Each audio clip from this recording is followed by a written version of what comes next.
Hello, and welcome to Not Too Shabby, the Chimney Corners Camp podcast, featuring camp directors Shannon Donovan Monty and Abbot Pittman.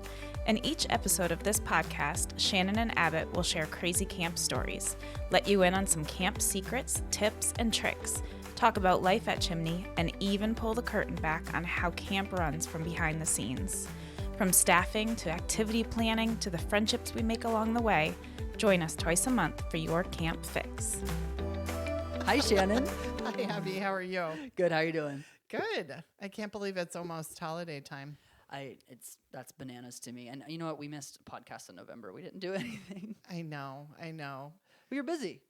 But now we're doing it, so that's good. That's true. We are. So apologies in advance. Well, no, not in advance. Apologies retroactively for being late in November. Now, do you have some exciting news to share?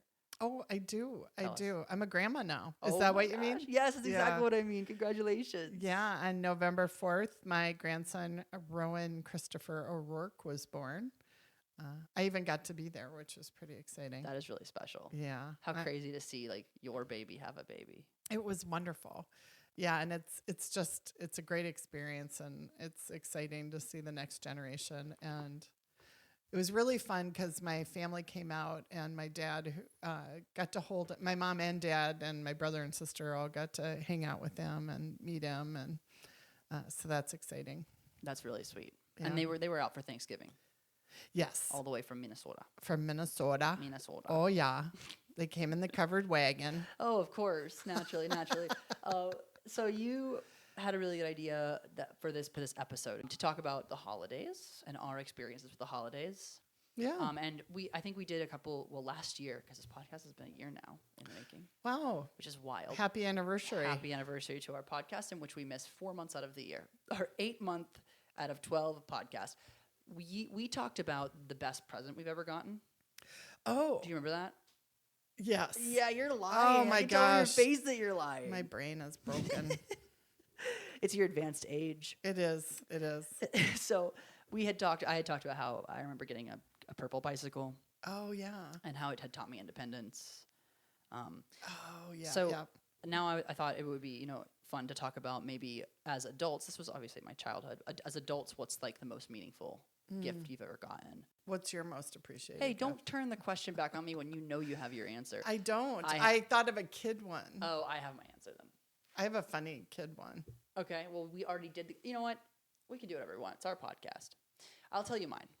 Okay. Okay. I am someone who, Shannon has had a lot of cars in their life. Did you know that? Mm-mm. I've had, if I had to go through the cars that I had, I started with a Volvo 850, a 1995 Volvo 850. How'd you get that? Hand me down from the folks. Okay. Yeah, Avery, they got it for me and Avery to drive. Nice. Which was it was a great car. It didn't have heat. I mean, this was North Carolina, but like the coldest days were 25 degrees. So. But it was a shared car with a sibling. Yeah, but we're 3 years apart. So Avery went to college and I had the car. Nice. And we painted it up. Like we took acrylic paint. We invited all our friends over and we ordered pizza and we painted that thing up. It had like a sun on the roof and like it was such a cool car. Everyone in Raleigh knew about that car. So that was a great car. That was obviously not a gift. The intention was for my parents, to allow us to have some independence because they didn't want to drive us around anymore. They're busy. And then when that car finally broke, I bought my own car with my own money for $2,000 and I bought a Ford Focus. Wow. It was really ugly. That must have been a cool feeling, though. It was stick shift. Yeah. It was a little white 2-door Ford Focus. That's great. It was a lot of fun. That transmission went out, and so my parents gave me another hand-me-down, which was a Toyota Sienna. Awesome van. You familiar with van life? Like basically Hashtag van life? like a minivan. It was a minivan. Yeah. It was an awesome van. The axle went out on that. It was old. Mm-hmm. And so my mom was like, you know what? You're going to graduate soon, and you're going to have Christmas, and my birthday's in October. Let's go ahead and let's get you, a car you want instead of sort of whatever.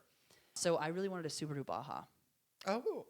Yeah. Do you know what a Subaru Baja is? Yes.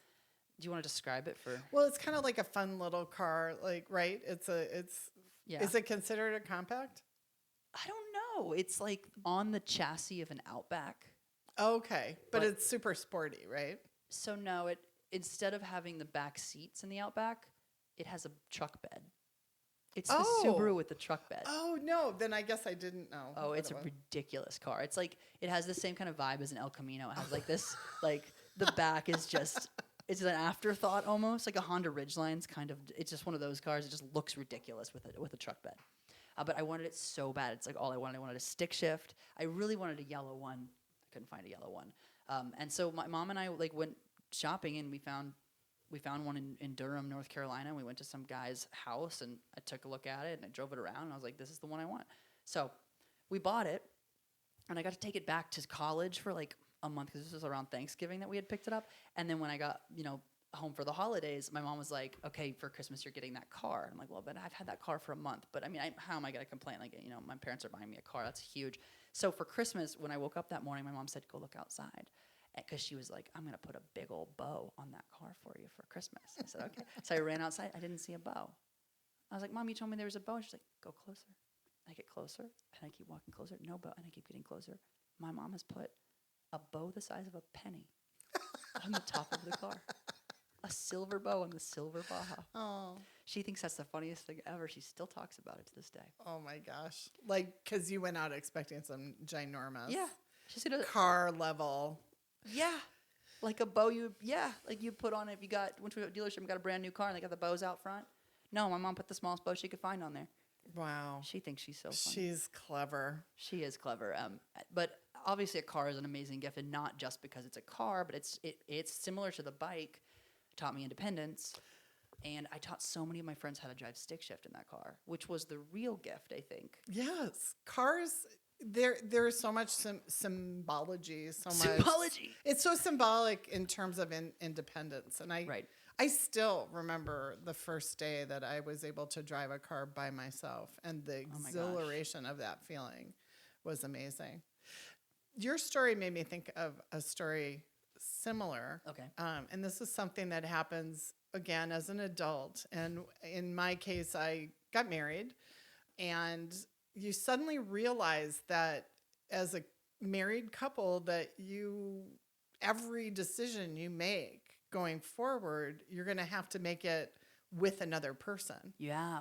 Wow. And I remember like buying furniture and being kind of frustrated because Mick, my husband, seemed to have the same taste as his mother, which was very like not my taste. And, and everything felt like a battle. And so the other thing is, once you have kids, the kind of car you choose has to take that into account. Mm-hmm. And so I'd had this pickup that I really loved. And when we had Bridget, we had to get kind of like Was that the Ford Ranger? Yes. What did you have? Oh, you had a Ranger. Great car. It was a great car. Yeah. But, you couldn't have a baby seat in it. And so we had to get a very like I think it was like a Nissan something, you don't sedan. Not even memorable. No, not at all. You didn't love it. Got it. We didn't love it. But anyways, so, Bridget got a little older, and Ford came out with the Escape. And it was the first year. And we were going to get a new car, which we also had not really done a whole lot of. And so I'm already being like, of course, we're going to have to compromise. But we had agreed on the kind of car, which was a really big deal. Right. So that was progress. So I'm looking at the Ford Escape on the website, and I'm looking at all the different colors. And this model came in a really cool yellow, like you had said, with like kind of like gray black accents, and it just looked so cool to me. And I thought, I want that so bad. Yeah. And so I'm thinking right away, I'm like, oh, Mick's never gonna want a yellow car. He's probably gonna want something super boring, like just a black one or a gray one. And I'm so mad at him, and I'm so and I'm getting up this whole I'm so mad at him, and I'm so frustrated that I always have to compromise, and really bad thoughts. And suddenly Mick says, "Hey, Shan, I was thinking, what would you think of getting the yellow model?" Gosh. And I'm like, oh my gosh. And I had presupposed and prejudged the whole time. And it was such a good lesson, to seek to understand, especially people you're close to, because you put them in that little box of they always think that, or they always believe that way. And so it was nice. I was super excited, but I was also I kind of was mad at myself for being so judgy. No, I mean, I feel like we do that all the time. Yeah. And it can be a hit or miss sometimes with telling someone something. Oh, by the way, did you get the yellow car? Yes. Okay, awesome. No, we got That's it. It awesome. was amazing. That's awesome. No, but like there are some days where I'm like, oh man, I have to tell Shannon, not you, that's you, you're Shannon, this thing that happened, and I'm like freaking out, and what's she gonna think? And you and I have talked about this before, but there's somebody goes high and somebody goes low always in interaction. Yeah, that's true. So if I present it to you freaking out, every single 100% of the time you're like, it's okay. It's okay. But if I present it to you like, by the way, this happened, and I'm like chill about it, you're like, what? So I have to remember how to, because someone always has to go high when someone else goes low, right? Like, yeah. that's Well, just it's like that technique. It's a kid technique that I realized I learned too. That like you get in trouble or you didn't do your homework and you go to your parent and you go, I'm such a terrible person and I failed, mom and dad, I failed. And they're like, oh, it's okay, honey. You know, but it's the same thing. Same thing. But if you seem like you're not taking it too seriously, they get mad. Yep. So it's kind of a survival technique in a way. Yeah, it is. My favorite is you do this and it works incredibly effectively. Like, don't get mad. Oh, yeah. And then I want to prove that I'm not a person that gets mad. Yeah. I do that to you all the time. You do. Don't get mad. I know people play me really well. And you know what? You wouldn't be mad anyway, because usually it's not a big deal. Right. Well, because then you're scratching your head being like, am I just a person that flies off the handle all the time? But then you're like, no, I'm just being managed. I'm being managed really well. Yeah. I'm just being managed. But it's effective. Yeah. No, it is. It really is. Oh, well, I feel like some of those precursors, some work really well and some are terrible. That's really timely because we're all about to go spend the holidays with our families. Yes. And those little like psychological tricks, like don't be mad or someone going high and someone going low, is like people like us who have been out of the house for, for you 500 years, for me 20, 20? No, 15. 15. You have to go back and you have to be part of that dynamic again. Yeah. I know you have things to say about this. Well, it's something because I've struggled with it mightily. And one thing I finally learned, and I still, is that, and this is just true in life, is that I would romanticize going home. I would be like, it's going to be, our big joke is that at Thanksgiving, my mom would always say that, okay, I've got a great idea. Wednesday, before Thanksgiving, we're all going to get together and we're going to make pies together. And so we're all like, and then in your mind, we're all going to have little aprons on and we're going to sing and make pies and everybody's going to love each other. We've never, ever gotten to make pies together.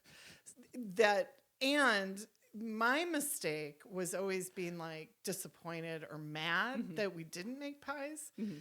And instead of just being like not getting too attached to things being a certain way, because that was always my downfall, is getting attached to things being perfect when it's so unrealistic, Oh, no, that makes perfect sense. Yeah. That 100% makes sense. For me, the biggest challenge with being home, and my parents don't listen to this podcast, so you don't have to worry, is like my mother is very particular. And everything kind of has to be her way. And I see a lot of myself in that, and I get it. I've tried really, how you see things in your parents, and you're like, I'm going to not do that. And then maybe you go too far. Like, I think you and I both have a similar, we're people pleasers, probably because of how we grew up. But I see that she's particular, so I'm maybe too much of a go with the flow. I don't want to inconvenience anybody kind of person. But she runs the show. She's the matriarch.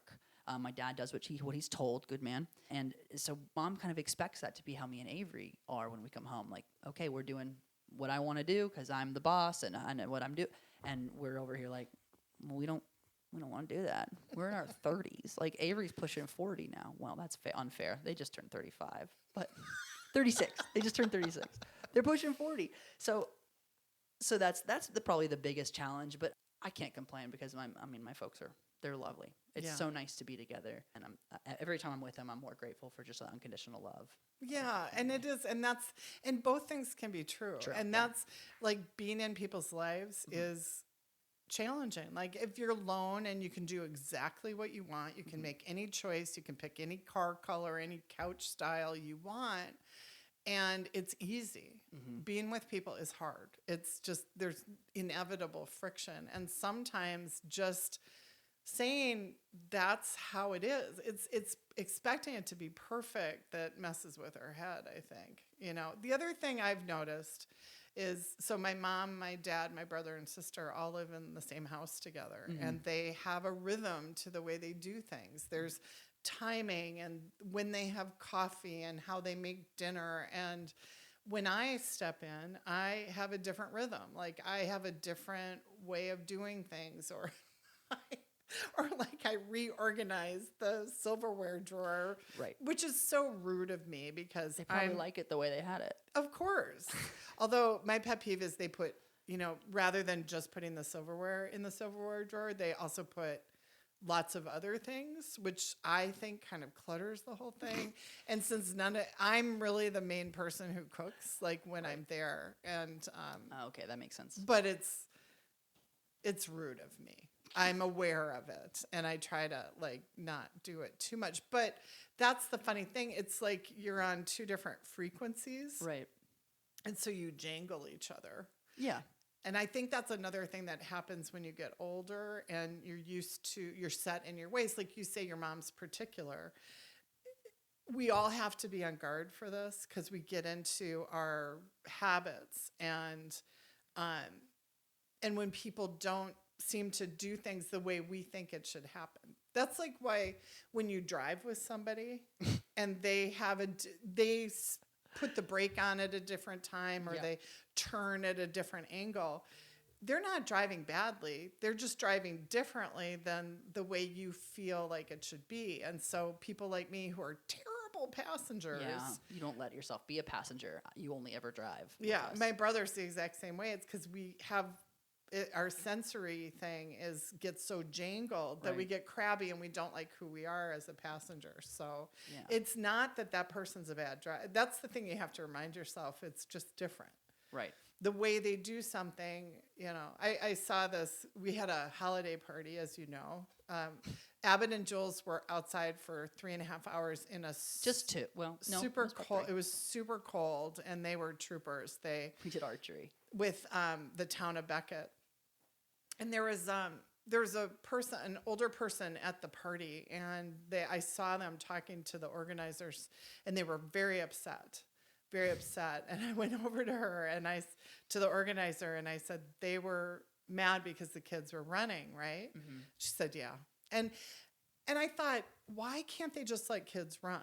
You know, kids running is fine. And if you trip, you'll fall down and you'll bump your whatever, and you'll learn that, you know, maybe you should be more careful.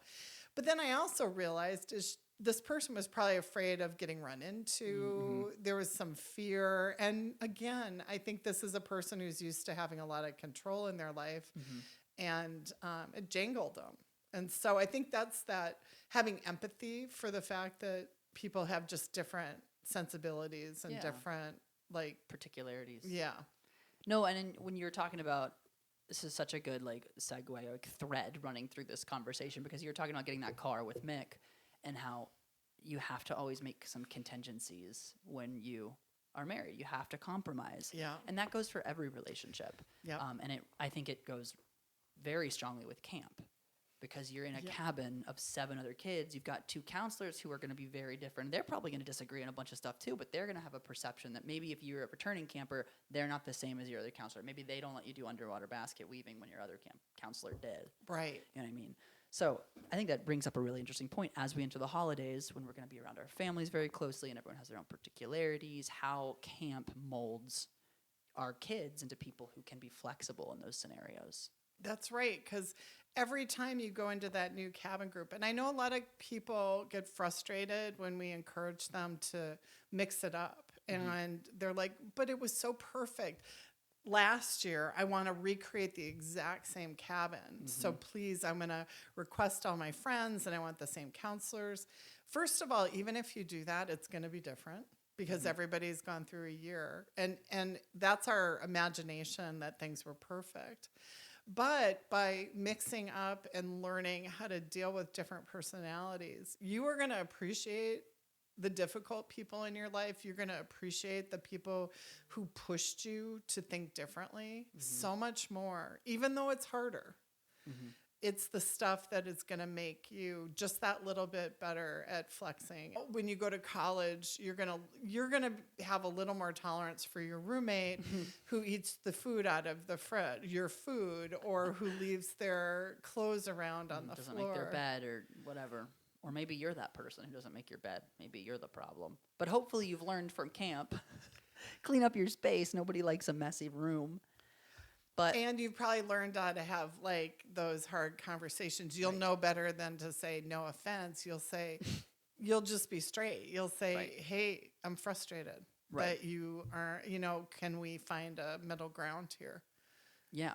No, I think that camp does teach that. And I think Chimney specifically does. We did some research recently. We have that Hello Insight survey that indicated that our campers engage authentically. Yep. And that was like one of the biggest takeaways is that the campers are able to engage authentically, which is amazing. And we could ask for really nothing more than our kids feeling like they can be the 100% themselves. But that also includes being upfront and honest with each other, because you can't be your authentic self if you're not being honest. So I think camp, especially Chimney, teaches those hard lessons early. And you made a good point too about romanticizing your time with your family, and these campers romanticizing the idea of the cabin they had last year. Yep. And I actually spoke to a camper who's about to go on into her final camper year who had a rough summer this summer, and like did not vibe with her cabin. And I was like talking to her mom, and her mom's like, but she understands, like she's been at Chimney long enough to know that it was just a fluke. Like sometimes that happens. Oh, absolutely. And even though it's not always fun, even though you learn so much from those years, and sometimes we bring our best self, sometimes we're struggling. There's always some grace in all of that. But that ability to persevere and to understand that the ups and downs is what really makes us these amazing, resilient human beings. And that's what we're finding is that, you talk about that authenticity.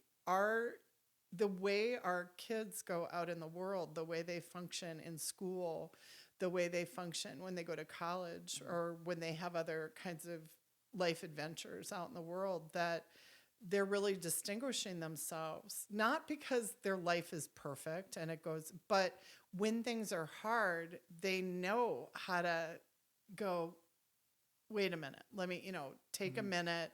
I can get through this, or I can find a solution because they've practiced. So, we started talking about gifts, but I think the realization is that holiday time, the gift is the gift of time with our families, with people, with our friends. And it's just a reminder that instead of expecting everybody to be perfect, it's to do the work and to give grace and, find the joy in those interactions. But to tap into those great lessons that we learn at camp, how to be authentic, how to be confident, how to, work together the best that we can, even when things don't go exactly how we expect it. Well said. Couldn't have said it better myself. And I tried. And then we deleted it because it was bad. All right. Well, that's it for this episode. We will see you in the next one. Bye. Bye.